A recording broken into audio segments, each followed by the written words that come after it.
Welcome back to PropellerHeads TV. I'm your host, Matt Sloan, CEO of Skyfire Consulting. If you're not familiar with us, we work with police and fire departments all over the country to help them start safe and legal drone programs. All right, so to fill out the SGI form, the first thing you're going to want to do is search for FAA Emergency Drone Authorization. And of course, you can save this form for later. Then you click here on Emergency Situations, and it'll take you to this Emergency Situations FAA page. Next thing you're going to want to do is get this Emergency Operation Request form. It'll download the form. We will open it up here, and I'll walk you through how to fill it out. The first thing you want to do here is put the name of your organization. So for today's purposes, we'll say Skyfire Consulting. Go ahead and put your address in here. We'll put the operator point of contact, so that'll be me. Then we'll put any of our pilots and observers. So we'll say pilot 1, email, phone number, pilot 2, email, phone number. Type of UAS, we're going to use the Matrice 200 aircraft.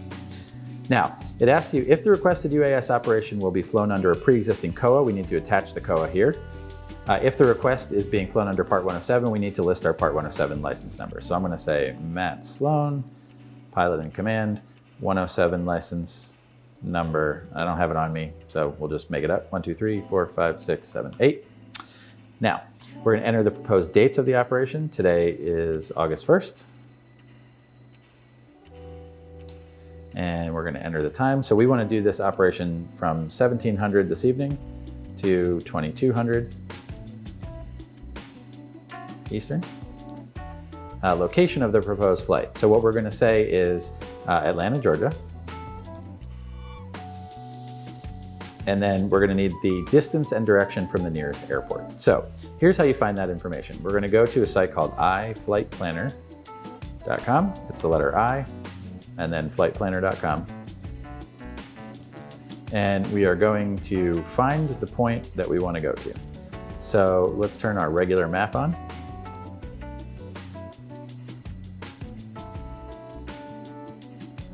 And we think the area we want to go to is right here in Chastain Park, which is at the corner of a Class D airspace. Now we don't have jurisdiction to operate there, so what we're going to do is going to go ahead and double click.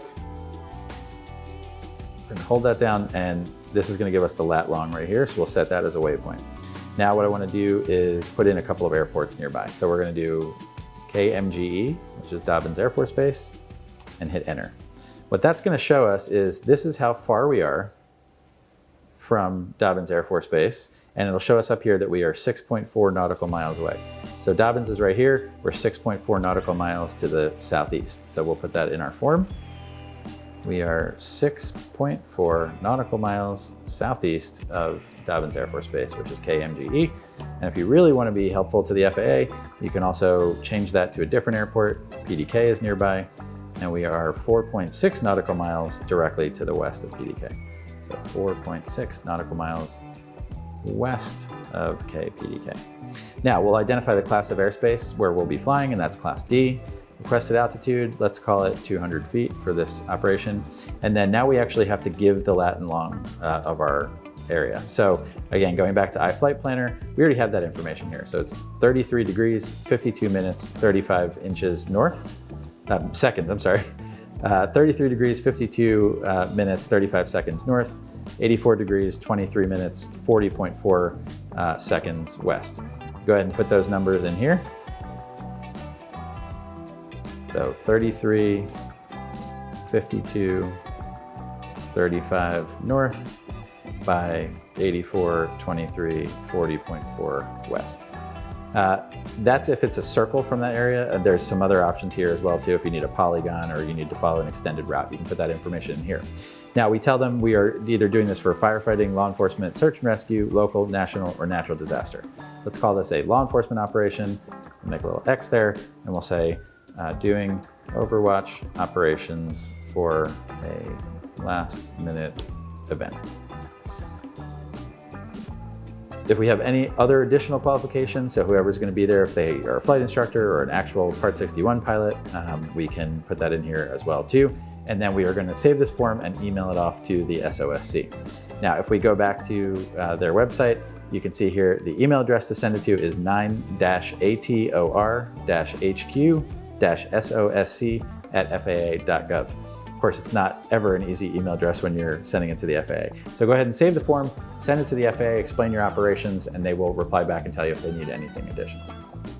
But once you get the approval here, you'll actually be qualified to fly within that jurisdictional area where you wouldn't normally have jurisdiction. Once you get the document back, you will have something that looks like this. This is the certificate of waiver. And all of this stuff is generic language here at the top. What you want to look specifically at is the schedule of flight operations here, and these are the special provisions. So for this one, the pilot in command must contact air traffic control at this phone number at least 15 minutes before the proposed start time. So of course, make sure that you do that and follow all the directions that you have in here. What's also important about it here is that the facility itself, when you call air traffic control, they may disapprove, terminate, restrict, or delay UAS flight operations covered by this authorization. So as long as everything's going smoothly, they'll let you go ahead and do it. But if they had an emergency coming in or something like that, they have the right to be able to tell you to stop. So this is how you file an SGI COA. Again, you're only going to do this if you need to operate in controlled airspace outside of your jurisdiction. And if you need to do that on an emergency basis, you can go ahead and file the SGI Certificate of Authorization. Well, that'll do it for this week's episode. Thank you so much for watching. And if you like what you're seeing, go ahead and subscribe to our YouTube channel, or you can sign up for our weekly PropellerHeads newsletter by going to skyfireconsulting.com or clicking the link below. Thanks so much for watching, and we'll see you next time.